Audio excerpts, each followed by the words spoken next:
Aloha. First off, I take my hat off to these two gentlemen, to the organizers. It's an honor. Uh, the Sheikh has moved somewhere. God bless him. But it's been a blessing since day one. I met the Sheikh 11 years ago in Iran, and we hit it off right away. What a blessing. This is a man that you don't get one like that every generation. You know, he's that special. The whole of Islam should be revering this man. And it just shows the sorry state of Islam and the Saudi control of the mosques that would allow for a man like this to go unrecognized and unappreciated. We need to change that big time. This man is also a gift. He is a plethora of knowledge. This is the kind of stuff that's been fascinating me. I worship the truth as I do God. That's my master up there. He's my only master. So I take my hat off to these gentlemen. The Sheikh's not here to see, maybe he'll watch it later, but thank you. And thank you to the organizers. Really, really. I hope there are more events like this. I really do. And with time, more people are coming. If nothing else, that's what the people of Gaza have taught the world. Coming from America, and I'm an American-born son, I served in the U.S. military, I'm an ex-Marine, I'm a machine gunner, I was in combat, blah, blah, blah. I was young and dumb. I was a mercenary for the banksters. And thank God I never killed anybody. By the grace of God, I didn't kill anybody. But I got judged. There's only one judge. None of you are him. Nobody is the judge. Only he. So I was taught a lesson at an early age when I did the right and honorable thing as a U.S. Marine. I didn't just follow orders. Before I had this event where I didn't just follow orders, I was a model Marine. I was as good as it gets. I was top notch. I tell you what, I'm ready to go to Gaza right now, and I'm still fit and fiddle at 55. Give me my M249 saw. I'm ready to go in. I'll be happy to go in and fight Israel right now. Please, let me. I want it. Really. These people over there, they're not just people I care about. That's my family. That is my family. Literally. In fact, here's a message. This is a message from my family in Gaza. This is what, I'm not even able to say their name because they can send a missile to them. Literally. There's a crowd fund for them, but I can't share it because they'll send a missile for them. This is how bad it is, Imagine having a family member or family members, and you can't help them because the system is stacked against you and gonna come after you. And trust me, I've been through a lot. And I tell you what, if it don't kill you, it makes you stronger. I'm strong, boy. I'm not backing down for nothing. This is a message from Gaza 2 days ago. Every time I get a message, it's like, praise to Allah, praise to God. Because I know this could be the last message, literally. I'm going to read to you a message from my family in Gaza, and this, literally, I may not get another message. I'm praying that I get to reunite with my family over there, that I will be able to see them smile as I saw them smile as children on the beach when I was so blessed to be able to make a party for them. They had already been through hell in Operation Cast Lead, for anybody who might remember that. Oh, that's way ancient history. Nobody cared back then, just a few of us. They went through hell. 27 members of their family slaughtered and not allowed medical attention that was before, for 4 days. They weren't allowed medical attention. Imagine having your child in your arms and they've got bullet wounds, like literally Zainat Samuni. Literally. 4-year-old son, Ahmed, who literally has 2 bullet wounds in his chest, but he's alive. He's alive. And imagine holding your 4-year-old son And by the way, the father was already executed in front of the family by the Israelis, literally. So dad's already gone. And here's Ahmed in his mother's arms. And she wants to get medical attention. His life could have been saved. But the Israelis not only wouldn't allow any medical attention in from the Red Crescent Society, but when people went out trying to do this with white flags, they were shot at. So now you have to sit there with your 4-year-old son for over a day while he bleeds out. And his last words are, "Don't worry, Mom. I'm going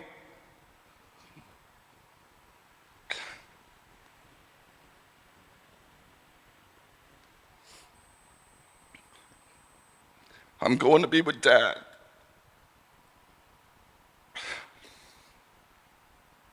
So, as you can tell, it's personal for me. And if it was my own child, you couldn't pay me to be nonviolent. I don't know how the Palestinians do it. I really don't. If you put most people through this, they would be so hateful. So if you put the Americans to, oh my God, when the Americans find out that, yeah, the Jews did 9/11, yeah, no, they did the USS Liberty, yeah, they're behind COVID too. They own all the pharmaceutical companies. Oh yeah, BlackRock and Vanguard that owns your country, yeah. Yeah, AIPAC, the American Israeli Political Affairs Committee, yeah, they bought and paid for and brag about owning all your politicians. And your current president, he's in bed with them. He was buddy with Jeffrey Epstein. If they weren't so dumbed down and mind controlled, how could you ever allow your state? This is my birth nation. Curse my birth nation. Curse it. It has a debt that can never be repaid. It will burn in hell. The Sheikh is exactly right in his books about where the entirety of the godless West is going. This is their fate. If any of them can manage to come to God, hey, I pray for you that you do that, but I can guarantee you this. I ain't God, but guaranteed you're going to hell. You're going to hell. Here's my message from the Samuni family 2 days ago. My dear brother, the truthful friend, the man of the strong, generous support. But as you, I said first, my brother, but my father, he refers to me as a father figure to give clarity, because I knew them when they were kids. I've known them for 17 years now. So, like, I call him a brother, but I'm more of a father figure. Keep in mind, his father's been executed. So he grew up without a father.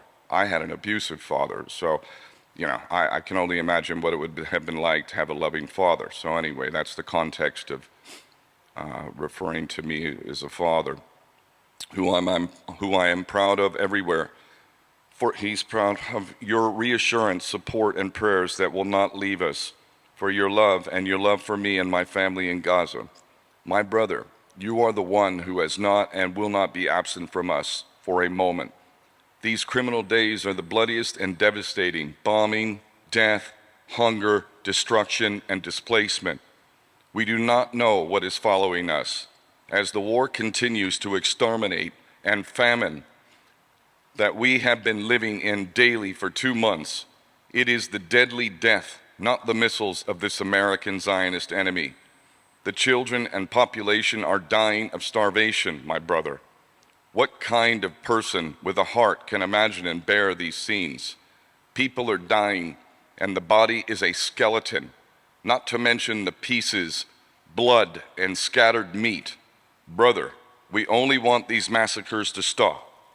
We call upon you, O Allah, to stop it from you that you are capable of. There you go. That's straight from Gaza.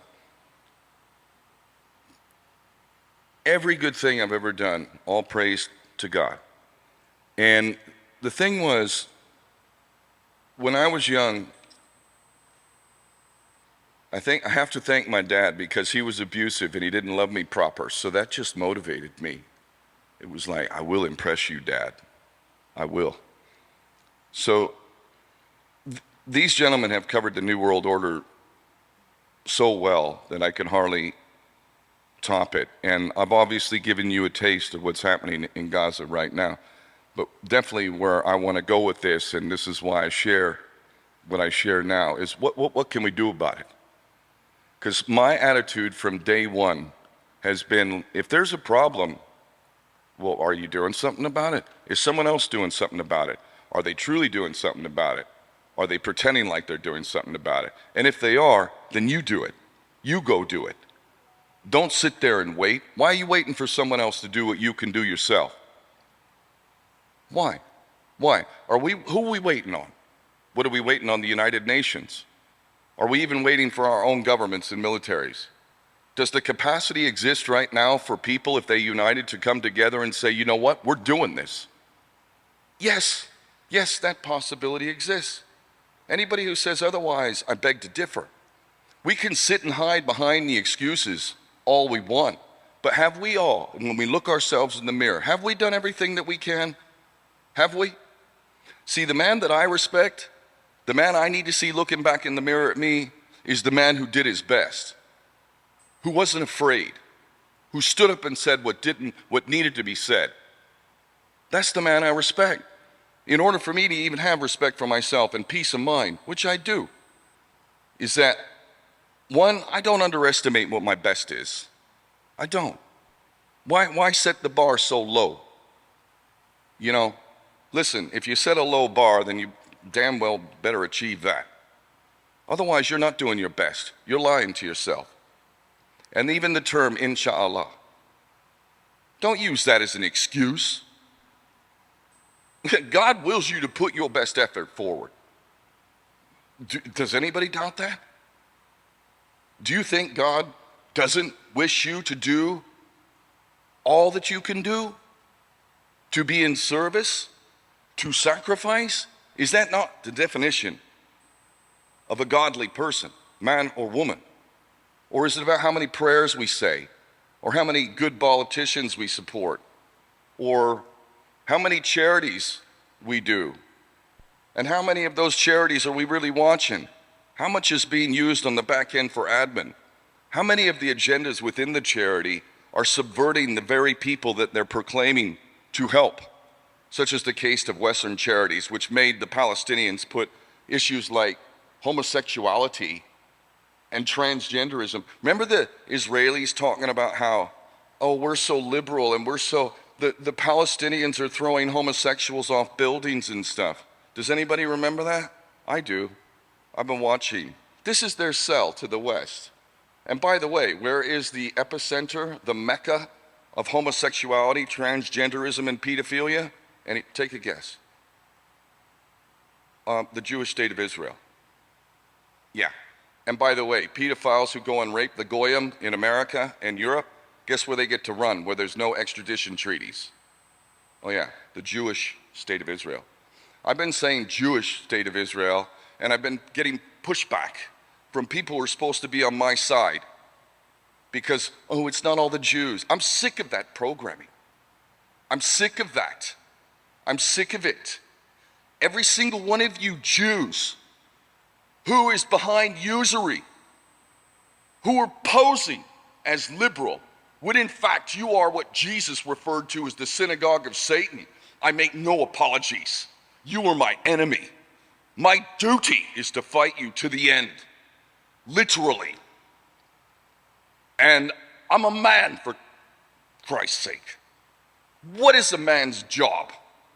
What? To sit back on his butt and complain? That is a sorry excuse for a man. By the way, how many children are being raped in this world? How many tens of millions of children are missing in this world right now? We, men, all of us, have failed miserably, disgustingly, shamefully failed. We are failures. Muslim, Christian, I don't care, failures. Children being raped. And our politicians literally raping these children. And then that videotape is the stock that the synagogue of Satan uses to put these people in power. And we allow this. Why? Oh, I could lose my job. But everybody else, paying taxes to governments, paying taxes in the United States for genocide. You pay for those 2,000-pound bombs. You're paying for it.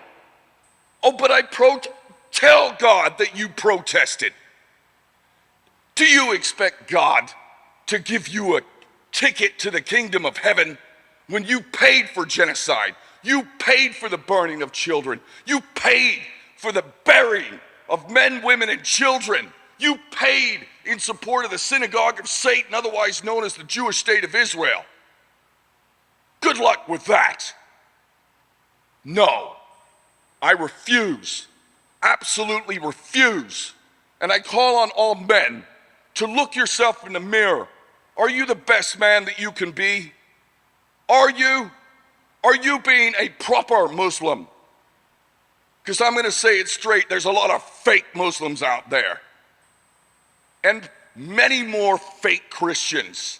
Disgusting. You shame God with your fake service and sacrifice. And you shame Jesus. How did Jesus feel about the Pharisees, the usurers of his day?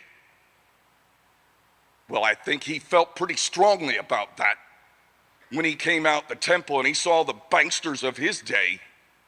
What did he do?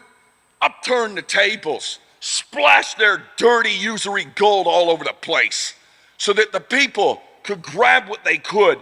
And he let go the animals that were caged, and he broke out a whip and whipped them. That's how you serve and sacrifice for God. I ain't Jesus, but I love him. But he is not God. And this man here, the Sheikh, we had this conversation. I had just met him. And the moment I saw him, I had watched the Sheikh for a long time. And I was like, what? Nobody's saying it like the Sheikh. I didn't know him yet, but I was admiring from a distance. Not many Westerners, ex-Marines, know of the Sheikh. Why would they? They're more concerned with OnlyFans and the football game and getting a six-pack down at the local 7-Eleven. Yeah, why would they care about the Sheikh? But I did. I knew about the Sheikh. And when I met the Sheikh, it was beautiful. I was in the hotel. We were speaking at a conference 11 years ago. And I'm sitting there waiting for the elevator, and it opens up. And there's the Sheikh. I'm like, Sheikh. And he said, Ken. And I was like, oh, you know me. Of course. And it was such a beautiful, to know that he has seen my stuff, and I, of course, had seen his. And I remember we had this discussion, and I already was defending Muslims already for 10 plus years. I was calling out, it was Israeli Mossad, Jews who carried out 9/11. Larry Silverstein, Frank Lowy bought these two worthless asbestos-filled buildings that transferred billions of liability from the New York Port Authority to them. That's not a very good business move. You probably wouldn't want to buy two worthless, half-empty, asbestos-filled buildings that literally transfer billions of dollars of debt to you. Oh, but wait. Let's just double the insurance policy on our worthless asbestos-filled buildings. Oh, but then, 9/11 happens. Oh, wow. Boy, a month later, 9/11 happens. Oh, wow, the buildings turned to dust. Wow, that's never happened before. I didn't know an aluminum can/plane could actually turn two steel frame buildings to dust. Wow, that's amazing. Oh, there's the disposal problem gone. Oh, that worked out well. Oh, insurance policy. Oh, wait, but we doubled it. Let's collect several $billion for our worthless buildings that we just brought down with directed energy. That's how they brought down the Twin Towers. Conventional demolition with Building 7, by the way. Whatever. Dr. Judy Wood, where did the towers go? It worked out quite well for Frank Lowy and Larry Silverstein, right? Oh, by the way, that's Lucky Larry. Why they call him Lucky? Because, see, he ate at the windows. He had a breakfast at the Windows on the World, which was the top floor of the North Tower, if I'm not mistaken, one of the two. But you know what? As Lucky Larry tells the story, he was going in because he had so much work to do, but his wife insisted that he had to go to a dermatology appointment that day. And he's like, I'm too busy. No. And his wife insisted that he didn't go in that day, along with a bunch of other Jews who got a text from Odigo which told them don't go into work that day. Oh wow, that works out well, doesn't it? So wait, hey, check it out. All you Muslims got blamed for that. You all got blamed for that. Gee, I wonder if that has anything to do with the Jews not liking you lot. It might, perhaps. You know who they hate more than you, though? Jesus. Oh, they hate him. He's boiling in hot excrement in hell, according to their holy book. Did you know that? Yeah, and Mother Mary, Miriam, the highest of the high, the highest in Islam. Oh yeah, no, she's a whore, according to them. Yeah. Is that not an enemy? At what point did these people become, how many countries they've been booted from? I know Dr. Olsey knows this. I'm probably, the Sheikh knows it. It's actually 110 now. They've just been booted from another one. 110 countries have booted the Jews over 1,000 times. But we're just all innately anti-quote Semitic. Oh yeah, but they're not even Semitic. Do you see how deep this goes? They control language. They control the media. They control Hollywood. They control your politicians. They control the weapons industries. They control the pharmaceutical industries. They own BlackRock, Vanguard. They're the Rothschilds. They own your bank. They control your bank. They've dictated usury for everybody. But hey, there's good Jews. I'm sick of your good Jew stuff. If you're a Jew, I call on you to renounce any law of return that you have to your podunk, unlawful, synagogue of Satan, genocidal state from day one, which does not have a right to exist. All these mouthpieces saying Israel has a right to defend itself. It doesn't even have a lawful, much less God-given right to exist. No two states. You can take your two states and shove it where the sun don't shine. No way shall they be rewarded for their Zionist, genocidal, torturous raping. Literally, they riot in Israel for the right to rape us Goyim. Fact. And the guy who was on tape raping a Palestinian did a tour of Israel after they rioted and got him out of jail, and he's a hero. He is their hero. Can you imagine if the people knew? And furthermore, they knew that, you know what, at the end of the day, the Palestinians fit into the same category as you. It's just that on a real estate level, they're more important than you right now. Because there's this little thing called Greater Israel. Yeah, Google it. Greater Israel. I've been saying this for years, well over a decade. Google it, damn it. This is their real intent. Greater Israel. And as the Sheikh has articulated all too well, and your episcatology says, prophecy says, and Christian prophecy says, we are in end time. We are. And it ain't the Prophet Muhammad, peace be upon him, who's coming back. It's the King. It's Jesus. And Islam says this. I bet they don't tell that to their mind-controlled audience in the media, do they? No, you're all grooming all of us to rape us. That's what you're all doing. Yeah, that's the Jew-controlled media. Literally. Oh, and Muslims, fanatical Islam, radical Islam. Yeah, that's responsible.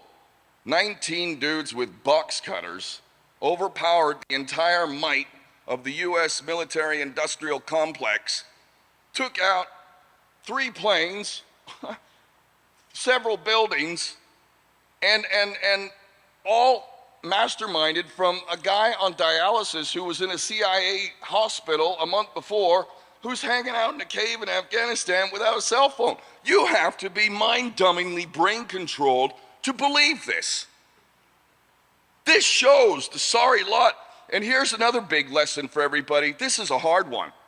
I tell you what, I got my dose of humility when I was in the Marine Corps. As I said 35 years ago, I realized you're an idiot, Ken. You are an absolute idiot. And you go ahead and soak that up for the next 2 years. And I decided I don't like being an idiot. I don't like being a chump for nobody. No. This whole system is going to decide the fate of all of us. If I do have any disagreement at all, I believe in prophecy. I believe in episcatology. I see it playing out, and I saw it playing out before I met the Sheikh. I'm even further blessed now, having read his book, The Quran and Russia's Destiny, and also Jerusalem in the Quran. I really highly recommend it. And anything that the doctor here has written, I would highly recommend it. But I've read these 2 books, wow, filling in all sorts of pieces of the puzzle. I believe and I see it. I see it. And I saw it from a largely kind of secular point of view, even though I am a Christian. Absolutely, I'm a Christian. But I'm also a Muslim, and I'll explain that in a bit. It's playing out. It's playing out right before our eyes. But I also believe in something else. And it's why I love God. It's the reason why I love him more than anything else, because if he didn't give us this, then this would all be a Shakespeare play. Everything would be a Shakespeare play. So this is where I have just a small, and this is where, when we start to get into real debate and philosophy and critical thinking, then we're going to have these kind of conversations. And trust me, it's going to accelerate human potential exponentially when we start having these types of intelligent discussions. I love God more than anything else because of what a good parent would do, has to do. It's your duty. It's called free will. Now, if we didn't have free will, if we were all destined, then God is just like a movie producer, and you're all characters you don't even know. You may think that you're free thinking, but you're not, because God made you, and you're going to go ahead and do what he wrote it down in a script in his head, and he made you all characters, and it's all going to play out in a certain way, and there's really nothing you can do about it, and that's all there is to it. My critical thinking leads me to the point that, no, I'm sorry, I'm not going to accept that. If for no other reason, I'm not going to accept that, because if I do accept that, then that means I don't actually have free will either. Like, there is no chance that the world would go in any way different from prophecy. I believe, right or wrong, and I look forward to meeting my maker. I'll find out. Oh, shoot. Oh, God, I was wrong. Oh, my God, I'm going to find out whether I was wrong or right. I believe that if we do what we're capable of, then we will get the result that we want, and that what God wills. Inshallah, God willing, I believe God is willing us. I know that God is willing us.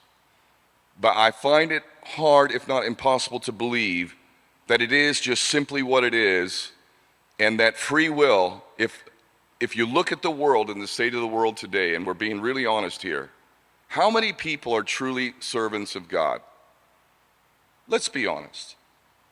How many of us are investing as much time in God, service and sacrifice, as we are in where we live, what kind of car we drive, what kind of friends we keep, how pretty the lawn looks. I want this, that, and the other. I know there's good people in this room, but I don't think any of us would be so delusional to think that we're all the best self, the best that we can be, myself included. Maybe the Sheikh. He's proven a lot, boy. But I believe that free will, potentially, at the least, if we're going to have a real critical thinking, philosophical discussion, at the very least, if enough of us choose the side of Gog and Magog, of usury, of Satan, Lucifer, if enough of us choose that, is God truly just going to come in and just go ahead and clean the slate and like give us this? Now, again, it's not as simple. We could get deeper. 999 out of 1,000 combatants, according to the Quran and prophecy, are going to be dead. Let me be one of those 1,000, and I'm happy to die. No problem. When this war happens, make no mistake, I intend to fight. And if I am so blessed, when Jesus comes down in Syria on the wings of angels, I'd like to apply for the job of being by your right-hand side there, Jesus. I really would. May I please? And this is where, you set the bar high. Is that going to happen? Come on, I could be dead tomorrow. I assume nothing, I take nothing for granted, and I'm entitled to nothing. I have to earn it. There is no shortcut. I'm not done. I'm not going to rest on my laurels. I know I'm not the best version of myself. I pray every day for the guidance from God and the knowledge and the wisdom and the angels, because I've met many, that can help me do the best I can do. And I have a mission. My mission is a better world. I'm talking a better world. In that better world, there will be absolutely no pedophilia. There will be absolutely no homelessness. There will be absolutely no people devoid of clean drinking water. Everyone will have clean drinking water. There will be healthy food, not this junk food that's killing us all, little by little. Healthy food. We will be tending our gardens. There will be traditional families in this better world. There will no longer be gay pride and all of this madness, which is a complete attack and affront on anything godly. There will be a world in which you will work, like say for instance in Adolf Hitler's Germany or England, when it didn't have usury, where the average work week in England before the Jews managed to invade and come in by getting in bed with a corrupt king, 14 hours a week with ownership of the land. Imagine working 14 hours a week, owning the land, a healthy parcel of land that you live in. Do you know why England was able to create these magnificent architectural and engineering feats?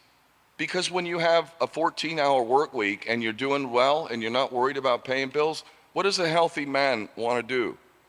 Well, he wants to do something, leave a legacy, right?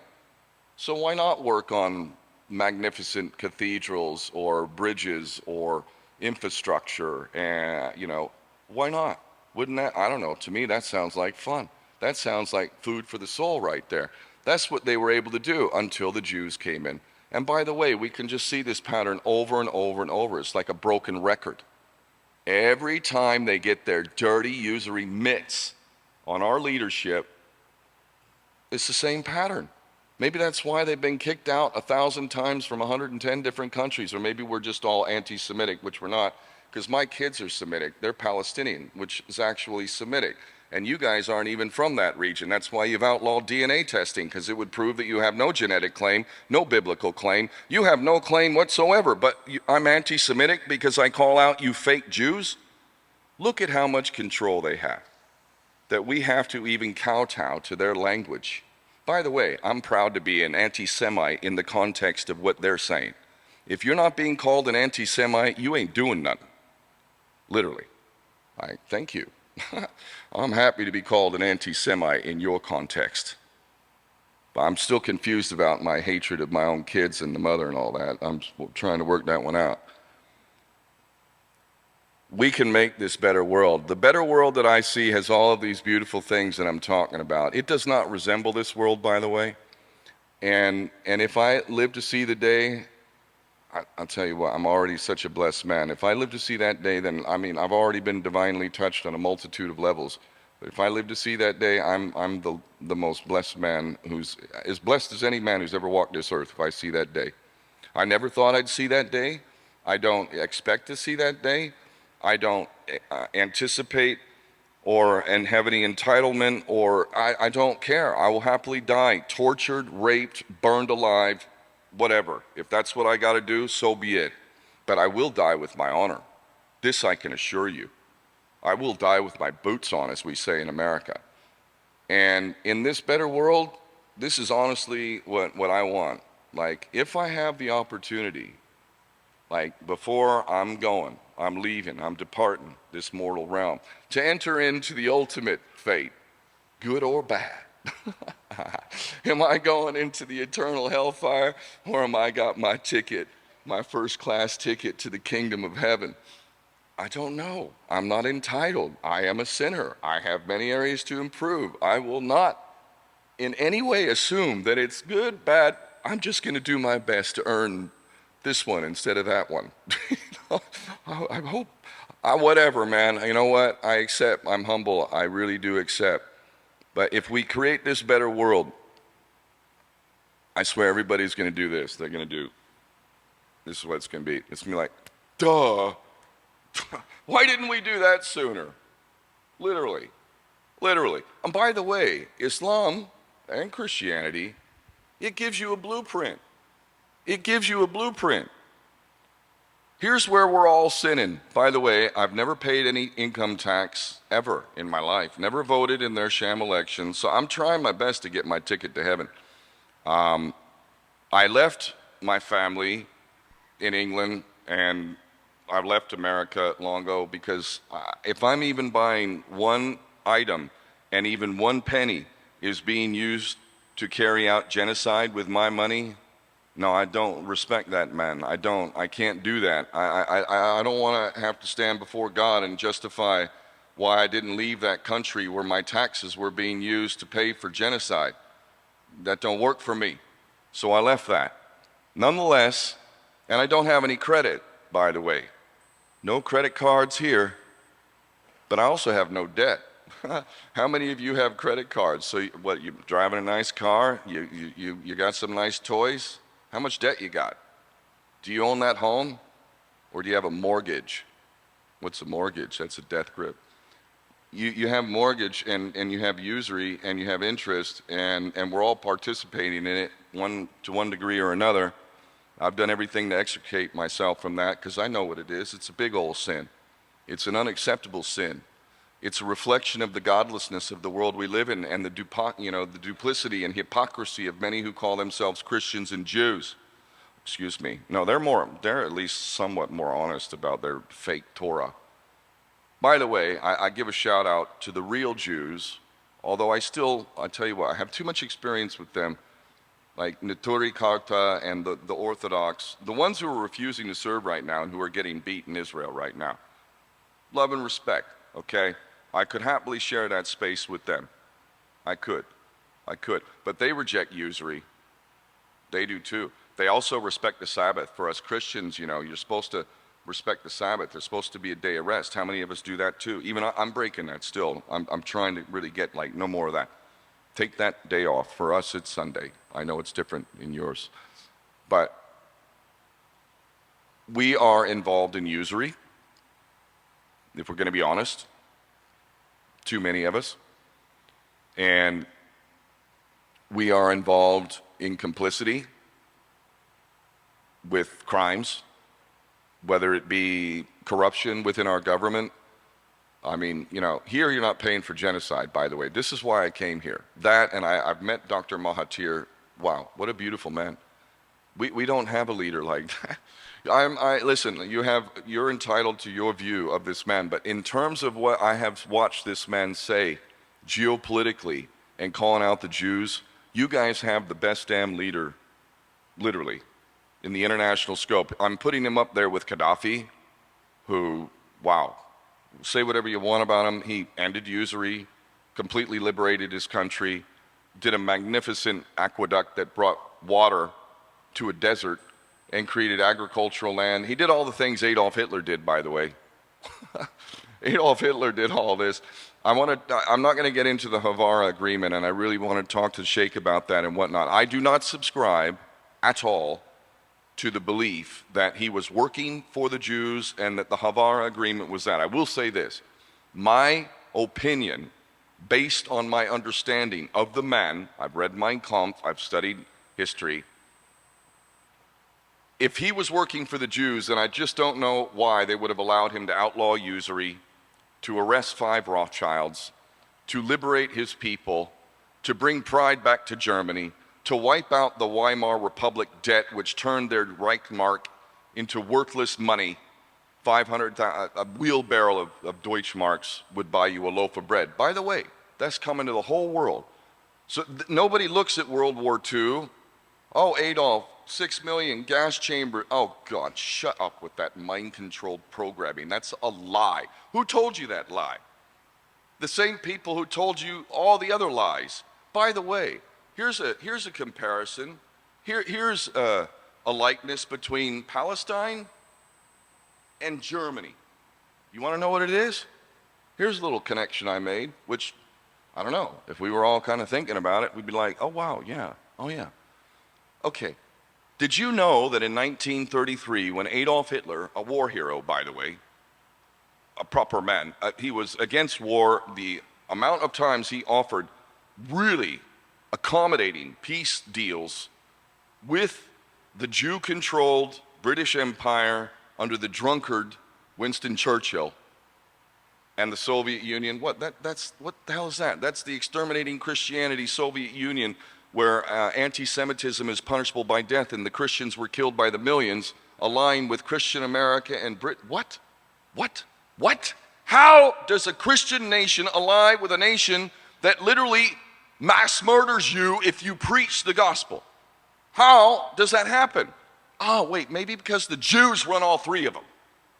And Judea declares war on Germany, 1933. 14 million Jews of the world unite. Do you know how many Jews, according to the Jewish Encyclopedia, were living on this planet in 1933? About 15 million. Okay, let's get this straight here. Judea declares war on Germany.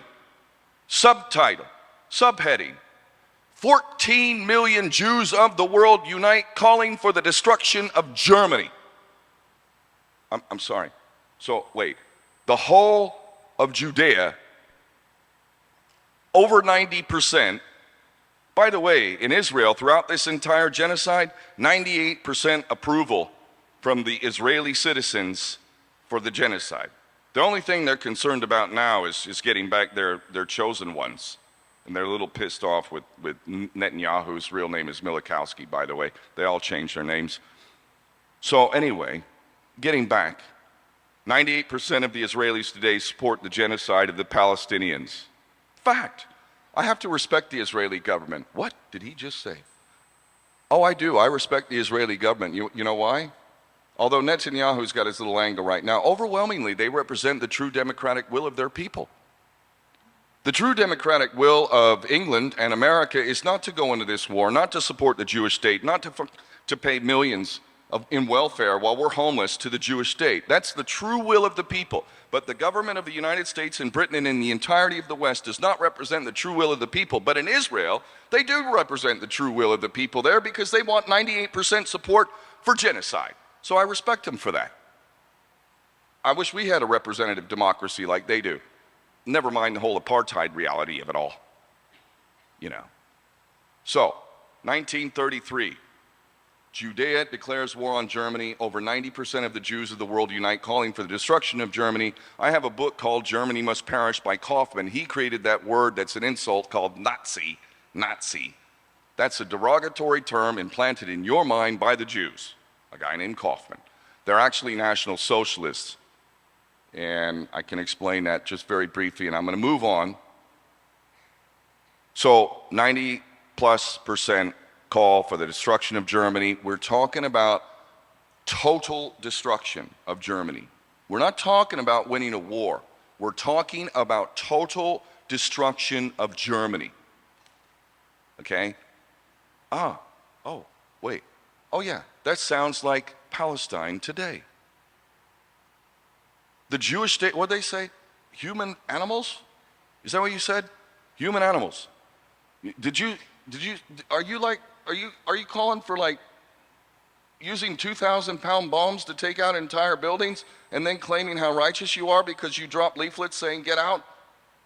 They've done that. They've been doing that. The most moral army in the world, they told you. Literally. The most moral army in the world. Did you openly declare my family to be human animals? And did you cut off all water, food, electricity, humanitarian aid? Yes, that's why my family's starving right now. And they were already going through hell. Have you been sending incendiary bombs into tents and burning people alive? Yes, my family's seen it. They've been right there. Have you been dropping weapons of mass destruction of every form? We're talking experimental weapons, everything. Did you declare your intent to wipe out Palestine? Yes, and you have the support of Trump-a-dump, right? And now the Americans are so stupid. He's going to make America great again. He's going to send your country straight to hell. And he's going to be the last one. You idiots. I swore to protect and defend the United States, the Constitution of the United States, to fight all enemies, foreign and domestic. The enemy is inside the gate, and the American so-called patriot is an idiot. You're an idiot. I tried to help my country. Disgusting, pathetic. Where's the real men, you idiots, waving your damn flag? Did you ever read your Constitution or your Bill of Rights? Do you even know what the law is? Or are you submitting to the color of law? And by the way, there's a higher law than any of your laws. It's called God's law. Are you aware of that?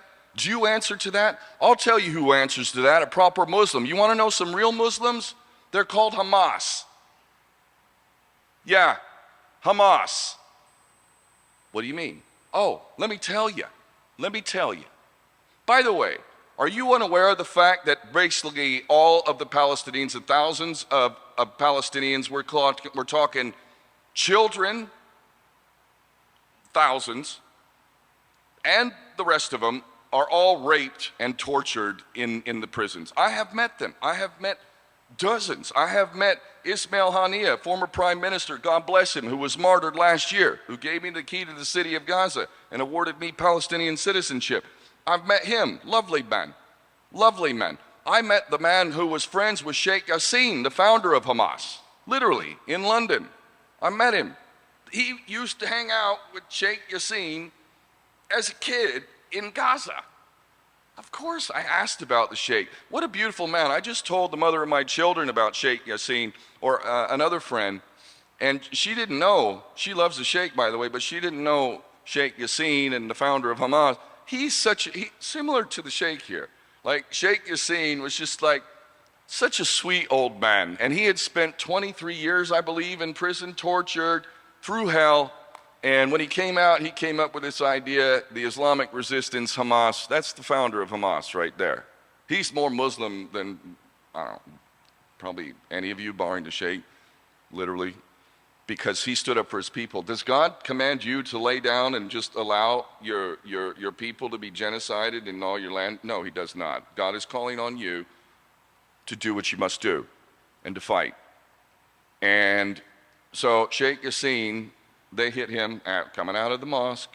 They hit him with several missiles, like they hit former Prime Minister Ismail Haniyeh last year, like they've hit so many. And then his replacement was Rantisi. He was another really good man. He was the rightful heir. They killed him too. I remember this very well. I was watching this, like, man, they don't kill the ones that are not so great. They like those. Those are the ones. I'm not saying that all the ones that are alive. We saw Yahya Sinwar. Oh my God, did you see him? The head of Hamas on the ground.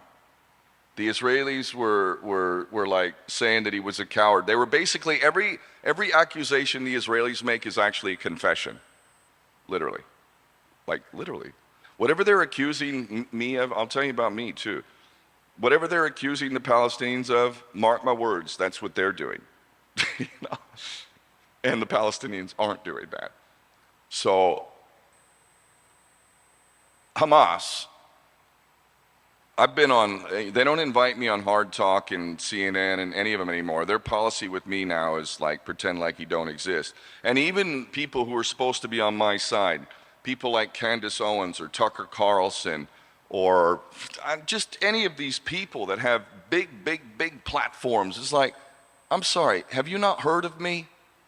Not only have I spoken all the things you're now talking about, I've been doing it for decades. Oh, by the way, and I've been on the ground, and I've lived there, and I've met the leaders, and I've defended Palestine. I've disarmed Israeli commandos. I'm called a terrorist by the Israelis. I'll get to that in a second.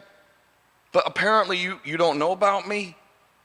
You don't. Or I haven't earned the credentials like your whatever university degree or whatever you talked about. I don't talk alone. I do something about it. Talk is cheap at the end of the day. Do you think talk is going to get us to the Holy Land and victory and God only needs us to talk? Even I know this in Islam. That's the second level.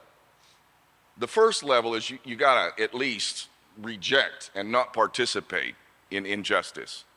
That's the bottom line. So usury, boom, we're all breaking that one, aren't we? 2, you've got to speak against it. You've got to put your head above the parapet. You've got to start making yourself a target, put a bullseye in your head. It's risky talking. But if you're really strong, you don't just reject it. You don't just not participate in it. You don't just speak about it. You do something about it.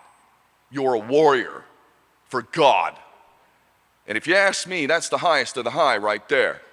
If you ask me, Jesus was a warrior. If you ask me, St. Michael, he's a warrior. If you ask me, Adolf Hitler is a warrior who ended usury, who liberated his people, who created the wealthiest, highest standard of living in the entire world while the rest of the world was sucking on the Great Depression engineered by the Jewish banksters. Getting back to Hamas, because I've got only a few more minutes left. How many times did we hear about the 40 beheaded babies and rapes? How many times? Over and over and over and over again. 40 beheaded babies, rape. We even heard Joseph Biden, who likes to touch his own daughter, taking a shower with his teenage daughter, who touches kids inappropriately, who's done deals with China. He's got a coke snorting pervert of a son. Biden told us, I never thought I would see videos of babies be beheaded. He said that. And the whole media owned by the Jews parroted it. And Piers Morgan, you coward, you never had me on. What, you didn't get the memo? You don't want me on? Let me answer your question. Do I condemn Hamas? No. Respect. Respect. That's what a man does. No, I don't condemn Hamas. Furthermore, you all said they raped. You said they beheaded babies. The truth is, and now this is verified, even in Jewish media, not only did they not rape women, they put coverings on them because in Islam it's not proper to be showing your cleavage. With all due respect, sister, here is some clothes. We will take care of you. One of the hostages, a beautiful young Israeli, literally talked about how Hamas saved their lives. Literally, when they were getting bombed by the Hannibal Directive. The Hannibal Directive. That's the Jewish state's policy of wiping, erasing their own chosen ones because they're politically a liability. And in the Hannibal Directive, Hamas defended these young women and saved their lives and gave them food when the rest of Gaza is starving. Hamas did that. Hamas did that, I say, love and respect. Not only did they not rape, they did what God would command, as a proper Muslim does. And your 40 beheaded babies lie. Lie. You all, the media, all of you, you're guilty of war crimes. According to the Fourth Geneva Convention, war propaganda is a war crime. Did you not know there was no evidence backing these accusations? You did know. You knew it, but you get paid by the Jews. That's why you lie. And all the politicians who serve them, you serve Satan. You will rot in hell, and I will die with my boots on before I will ever submit to you. This is the attitude we need to have. Enough. Over. There is a line in the sand. There is no gray area here. You are either on the side of Satan or God, one or the other. And I challenge everyone to become better, become a better man, a better father, a better woman, a better mother, become a defender, and if you're the best of the best as a man, become a warrior. Fight to the end. All praise to God. All praise to God. Thank you.